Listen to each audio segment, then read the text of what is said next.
is a brand new mixer. See, it's never even been plugged in.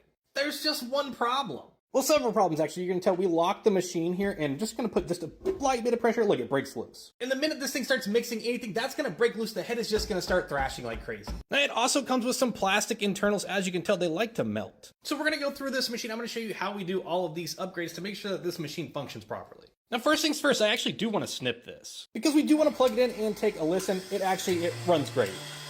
Now, one of the first upgrades that we add is the Everdime. And we need to do that before we fix the lock. So we're just gonna raise the head of the machine, Where we will find this screw right here in the neck, and we're gonna remove that. Slide that screw through the Everdime, and then go ahead and reinstall it. We're gonna need to put on our paddle, and then drop a dime into the bottom of that bowl. And we want to tighten this screw down just far enough that the paddle passes around and just gives that dime just a light flick on each rotation. Can you believe that that faulty lock gives our product bad reviews? Now the Everdime, make sure that your paddle just sits a dime's height off the bottom of that bowl so that you don't have any unincorporated ingredients. And it keeps that paddle from rubbing on the bottom of the bowl and chipping like that. Now the Everdime, it's supposed to keep the head of the mixer from bouncing up and down. But with the faulty locks, the next thing you know, while you're mixing, it just breaks loose and it starts bouncing, eventually breaking free altogether. So then people say my product doesn't work, which is a flat out lie. So we're gonna take this thing apart and fix the secondary issue that's causing that bounce. We're gonna remove the back cap, and then the beauty band. With those screws out, it literally just pulls away. Next for the drip ring, so that we can punch out this pin, which allows us to remove the planetary.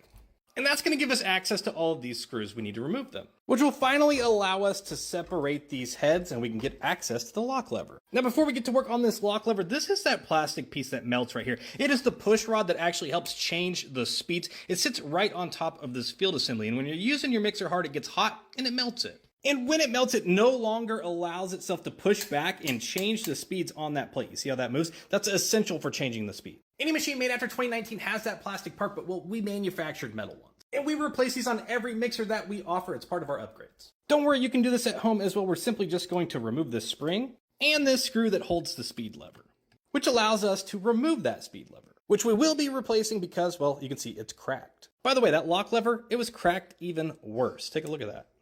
We'll replace that as well. So we will need to loosen these two screws right here on the speed plate, which will allow us to finagle that out of the way, and then we can go ahead and we can pull this plastic push rod out of place. Honestly, right to the trash, that's where it belongs. Now we do offer this as a kit, so we have this little brace right here, and that's just gonna sit right there. And with the end piece facing down, we're just gonna go ahead and slide that right over our little brace. Now we're gonna take our new speed lever here, and we're gonna drop it right in that hole. And then using our screw, we'll just screw it back down into place. We can then start to screw our speed control plate back into place, followed by weaseling our spring back down into place, followed by stretching it and hooking it back into the speed plate right there. Brand new speed control system and problem solved. Onward to the lock lever, we need to remove this screw right here that holds it in place. Now you see how big of a gap there is under that lock lever? Well, that's part of what's causing that issue. You see the back of the lock lever there? It's contacting the body of the mixer. If you take a look from this side, you can actually see where it's hitting right there. It's not allowing it to lock all the way into place. But we've removed that screw, and then there's one more little screw right here that we have to remove. And once we pull that out, we can pull the lock lever away from the machine. Now, I want you to pay close attention to this lock lever. You see how on this side it actually sits quite a bit higher? Well, that's because they actually press these out of place. There's a big sheet of steel, and they just have a big press that just presses down. And by the nature of pressing it, it actually kind of stretches this side out. Well, take a look. We actually have to come through. This is one of ours. We've done some fabrication. We have to remove a bunch of material. And once we reinstall that, take a look. There's no longer a gap there. There is no head bounce, so the Everdime does in fact work, and you can't break this loose even if you tried. Don't worry, if you're facing this issue, we literally offer kits for all of this. And before we put it back together, and because I absolutely hate how liquid this grease is, we're going to hit it with some of the grease that we offer, which is significantly thicker that will protect your gears better. Much better. We've got our top put back on. And we're going to hit these body screws with our body screw upgrade, 4 screws with lock washers. Now previously the old set used to come with just one lock washer that went right here, but now they don't have any. And these will sometimes come loose, so we just want to make sure that they're secured in place. Now to just get this planetary put back on.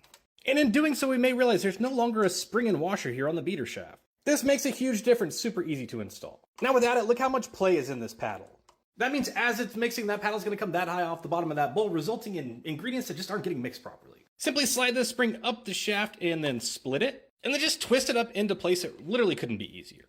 And then we're literally going to do the exact same thing with our washer here, and then just put some pressure and bend it back up into place. Take a look, see, brand new spring and washer. That tension is going to keep this paddle driven down into the bottom of the bowl, resulting in a perfectly even mix. Now everything is put back together. This machine is perfect. Or is it?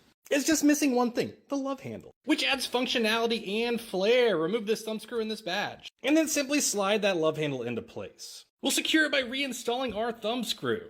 Take a look at that, it looks beautiful. This is going to help in raising and lowering the head of that machine. And it's sturdy, it's made out of metal, so it is a carry assist handle. And I get asked all the time, what makes my machines better? Well, you just witnessed it here yourself. Every mixer we offer gets this type of treatment. And because I think you deserve it, I'm going to link those upgrades in the link below. All that's left to do now is to put it to work.